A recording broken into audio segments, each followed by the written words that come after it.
What's going on, guys? Thanks for checking out the video. I wanted to talk to you today about the economy and the changes that we're experiencing in the economy due to artificial intelligence, machine learning, and to a lesser extent, deep learning.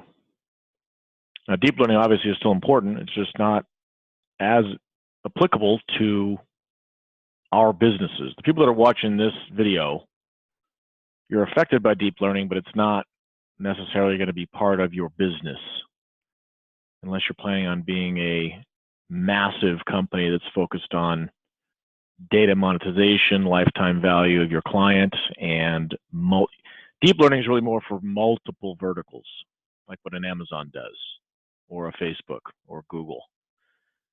Big, huge conglomerates that are in multiple lines of business. But it's still part of the same technology, so it's worth mentioning, because the big players are already doing deep learning on us right now, and it's critical that we understand it. It's causing such a massive change, and it's going to cause such a massive change in our lives. We have got to pay attention to it. I was talking to a guy 3 days ago about technology, and I was showing him how artificial intelligence was changing. And pretty big company, actually, Silicon Valley company, software company, and they bring in 4,000 new subscribers per day. And I was showing him how artificial intelligence was going to be something that he should think about and start, build your well before you're thirsty, right? Prepare. And he didn't want to hear it. And I don't think that's wise. I don't think it's wise to discount new technology, because that's the same thing Blockbuster did. That's the same thing Kodak did. Blockbuster Video, not but 10 years ago, everybody that's watching this video was returning DVDs to Blockbuster or Hollywood or one of those stores that you rent movies at. And somebody came to them and said, you need to be careful, and you need to adapt, and you need to consider change and be ready for it. You need to build your well before you're thirsty. And Blockbuster said, we're good. We're going to stick over here with our DVDs and late fees. And now they're gone. So don't let that happen to you. Learn this stuff now so you can be ready for the change that's technically already here. Google and Facebook and Amazon have been doing deep learning on us for years, and they're using that to create profit in their company. We're going to talk about that, maybe not in this video, but we're going to talk about that. We're going to talk about how artificial intelligence can be applied to your business. And it's not even about taking my word for it. Now, I'm not saying I believe everything Cuban says. I like Cuban. He's one of my more favorite sharks. I think Mr. Wonderful is my favorite shark. But when he talks about stuff, it's worth not necessarily taking at face value, but at least looking into. He's got his fingers in different lines of business. He had a technology company that he sold. He has other technology companies now. And actually, he made this quote in 2017. So according to his math, we're all going to be dinosaurs within a year, unless we're doing artificial intelligence, machine learning. So it's worth at least, considering, paying attention, opening our eyes and opening our minds to what's going on around us. Bill Gates, they're doing machine learning. They're doing deep learning right now. Think Elon Musk knows a thing or two about technology? He's bringing on artificial intelligence technologies into his companies. He's building AI right now. And the only thing stopping you from learning about this is you, because the information is available. Forrester, well-known research company, says that AI is going to steal companies who effectively master AI are going to steal 1.2 trillion from those who don't. And let's talk about that. Let's talk about what that looks like. Let's talk about how AI is changing the economy, because it already has. It's the fourth industrial revolution, AI, Internet of Things. Because that's what the future of winning is going to look like for your company. Learning and understanding stuff that your competitors reject. Do you think Blockbuster was worried about Netflix when they came out? They could care less. They were the king of the hill. Didn't bother them at all. But Netflix knew something that they didn't. Netflix knew something that Blockbuster didn't. And they won. Because Blockbuster is no more. So that's really the core of this. How do we take an advanced technology and apply it to our businesses? And there are some practical ways we can do this. I'm not going to go into all that in this video. I really just wanted to talk and do some education on artificial intelligence and the economy behind it and the changes it's going to make. But we'll do more videos. We'll have other conversations.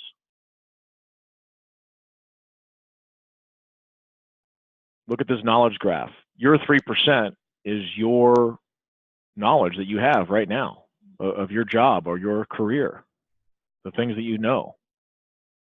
Like if you're a solar producer, a solar installer, that's your 3%. You know it. You live it every day. If you're a mortgage professional and I came to you and said, hey, do you know how to drive a submarine? You would probably say to me, that's within your 7%. You know that you don't know that. But the real challenge then becomes, with all this new information that's available, the challenge then becomes how do we learn what we don't know? Because there's stuff out there we don't even know what we don't know. And that's the challenge in business. Blockbuster didn't rise to that challenge. Kodak did not rise to that challenge. There's lots of dead bodies. There's lots of carcasses that technology put out of business. This is one of my favorite quotes, and not just because I'm ex-Navy. This comes from Navy Admiral James Stockdale. You must retain faith that you will prevail in the end, regardless of your difficulties, and at the same time, you must confront the most brutal facts of your current reality, whatever they might be. One of those brutal facts, one of those current realities, is that the world is changing. The fourth industrial revolution is upon us, where millions of jobs are going to be eliminated. Is your job one of them? That's why Cuban's quote is so important.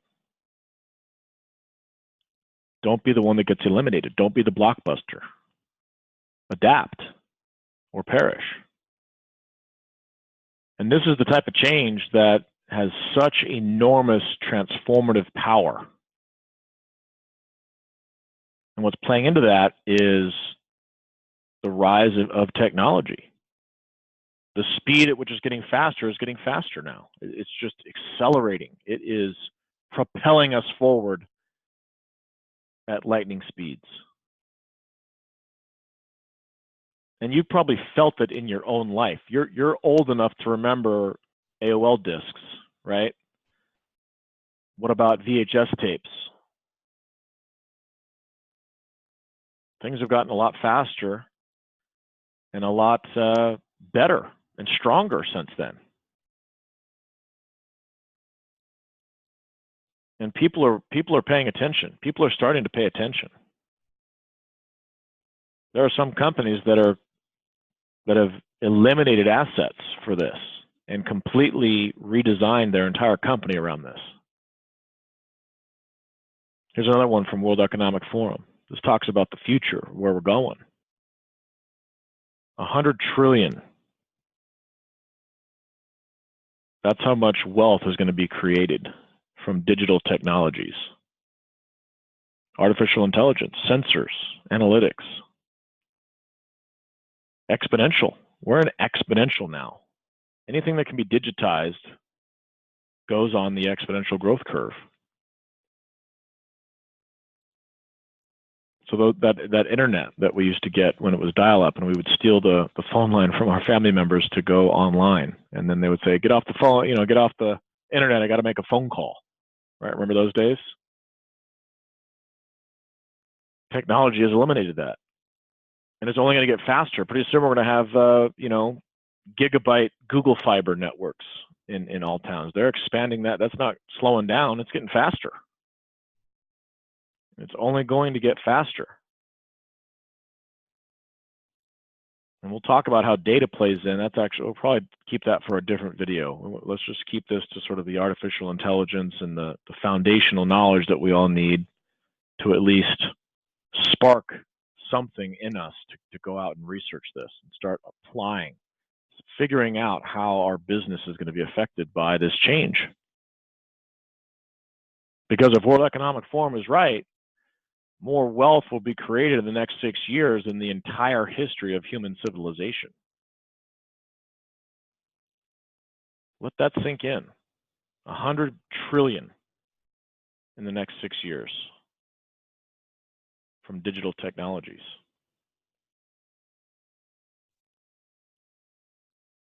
Exponential is out of our realm of comprehension.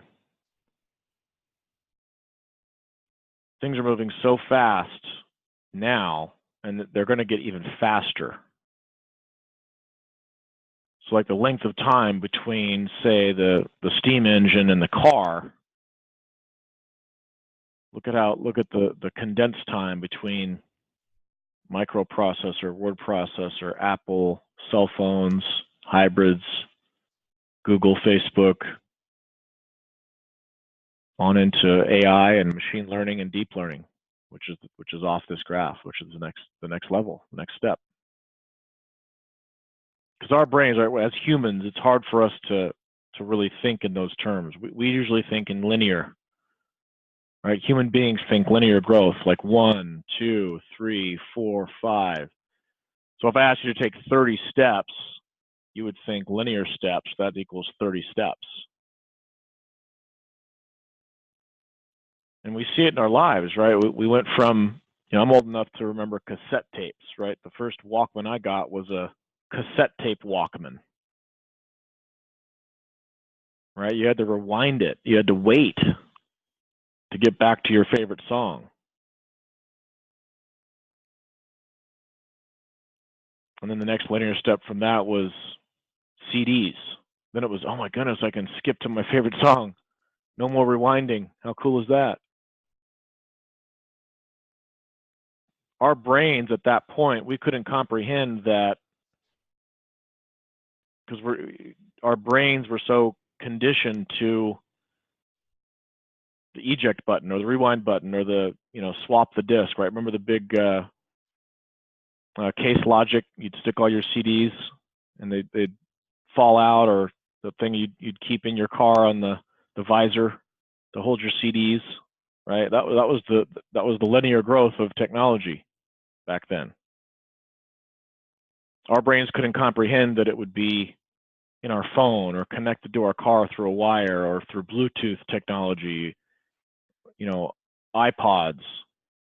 Our brain couldn't comprehend that this physical thing was going away and it would all be stored on a computer in the sky somewhere very soon.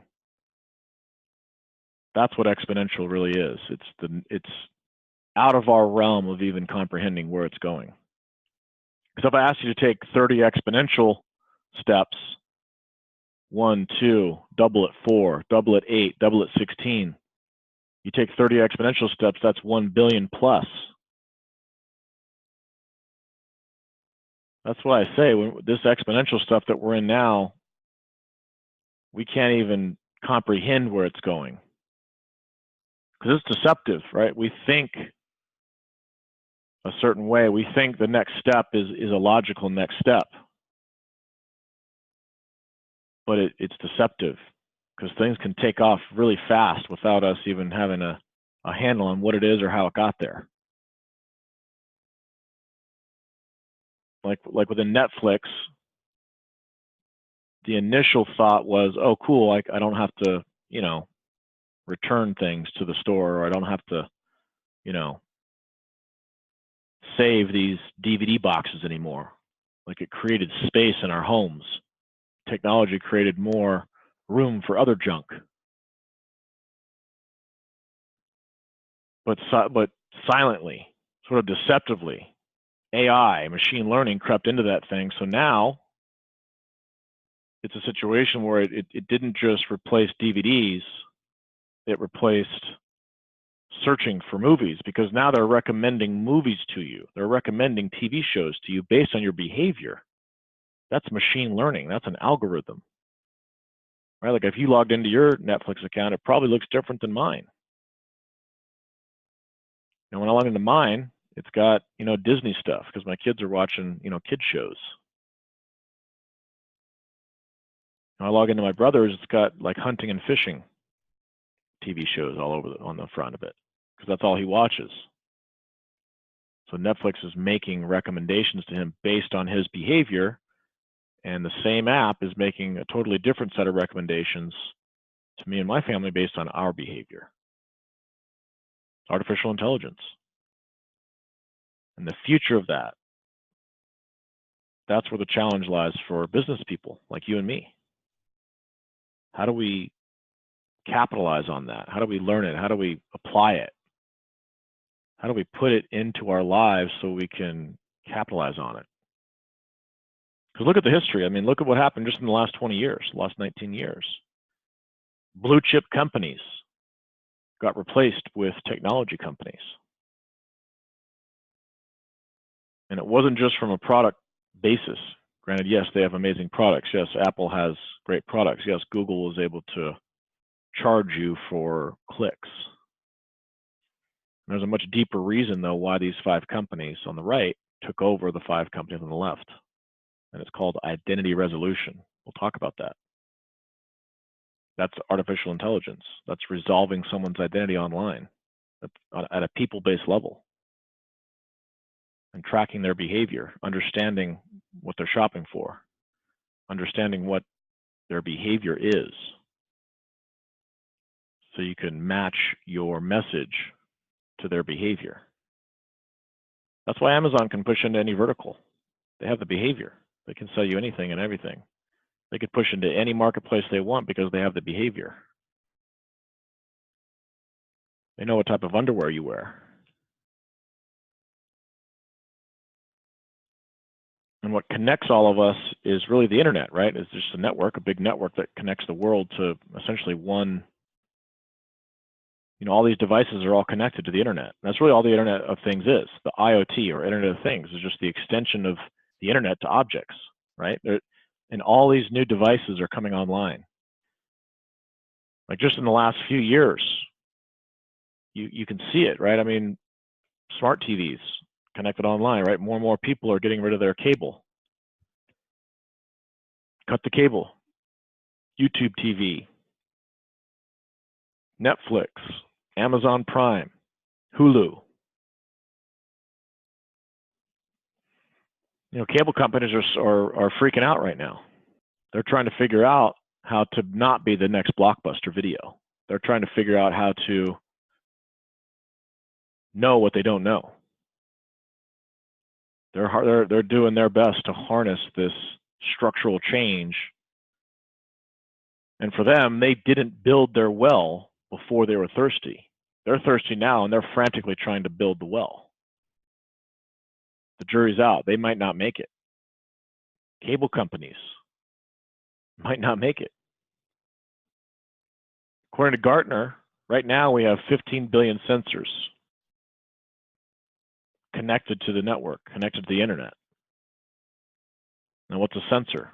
Well, there's sensors in your cell phone, there's sensors in your laptop, there's sensors in your TV, there's sensors in your doorbell, there's sensors in your thermostat. What other devices might we see come online? You think we might see refrigerators come online? You think we might see automobiles come online? You think we might see healthcare, health records? What about radio? What about podcasts? Those are online, right? Smart home. All this stuff is coming online, or it's already online right now. So everything that's connected to the internet has a sensor in it. And Gartner's predicting by 2022, we'll be in a 1 trillion sensor economy. So we're not shrinking, it's getting bigger. That's what exponential is. It's speeding up. And just look at history. I mean, look at what happened 350 years ago. We started using water and steam engines. And then 200 years later, we started using automobiles and gasoline engines. And then about 70 years ago, we started using computers. And then about 20 years ago, we started using the internet, which to me really is the same industrial revolution as computers, because it's all within the same sort of technology. But AI is the next step. That's the next industrial revolution. AI, artificial intelligence, and the Internet of Things. So how does that affect the economy? Well, if you talk to an economist, when the internet came along and it made all these changes, right? It changed the world. People would say, "Oh, it's the new economy." Well, people that moved numbers from one side of the page to the other didn't call it the new economy. They just said it was the same old economy. There was just a change in the price of the goods within the economy.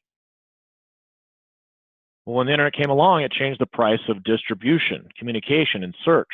For example, Skype, right? You didn't have to dial long distance and pay long distance charges to call either across the country or across the world, right? It reduced the price of that,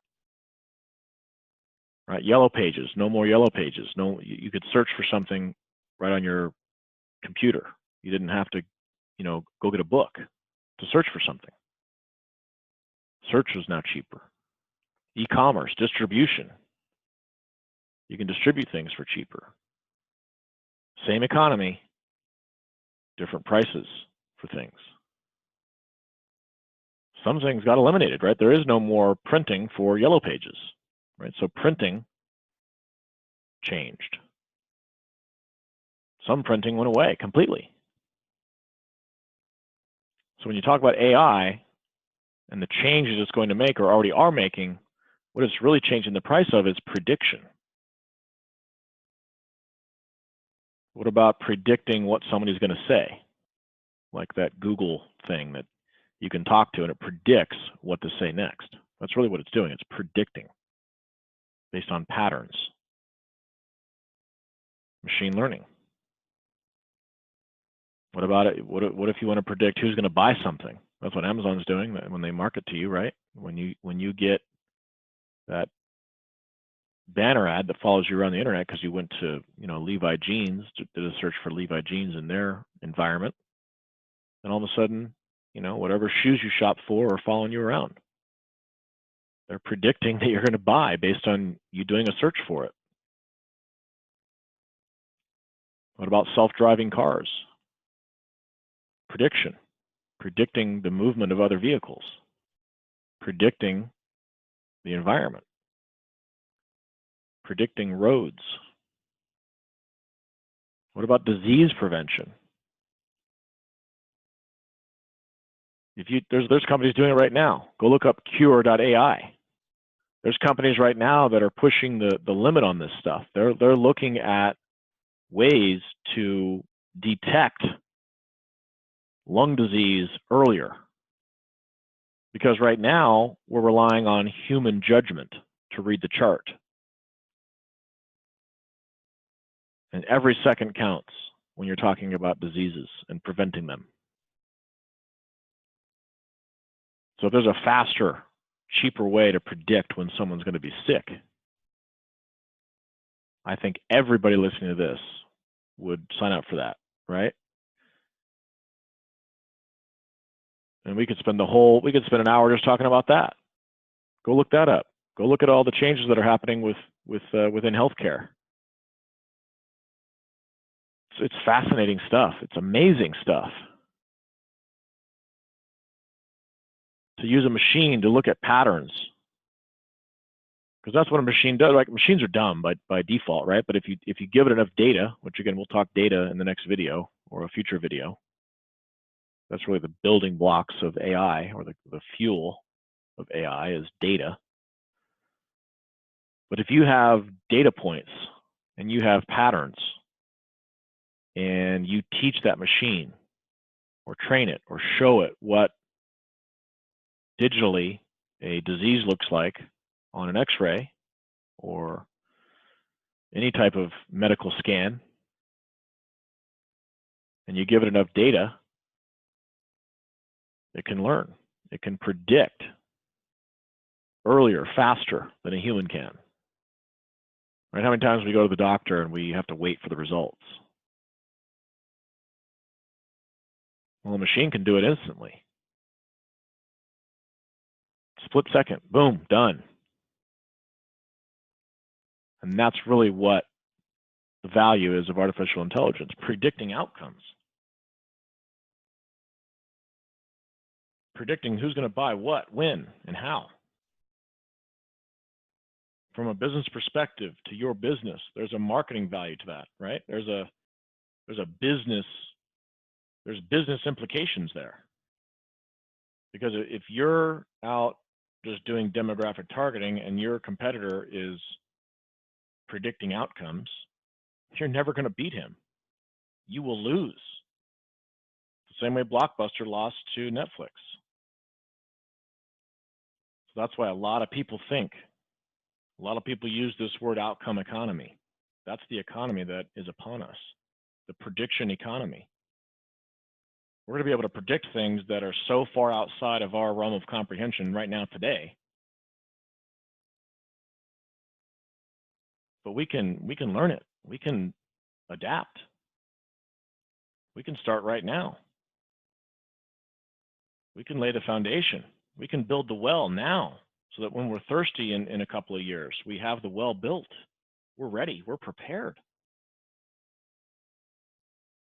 That's it for this video, guys. Thanks for watching. Stick around for the next one. We'll dive into data, and we'll talk about identity resolution, which is a very specific way that Google and Facebook and Amazon, and actually you now, can use in your business to predict who's going to buy your product. Thanks for watching.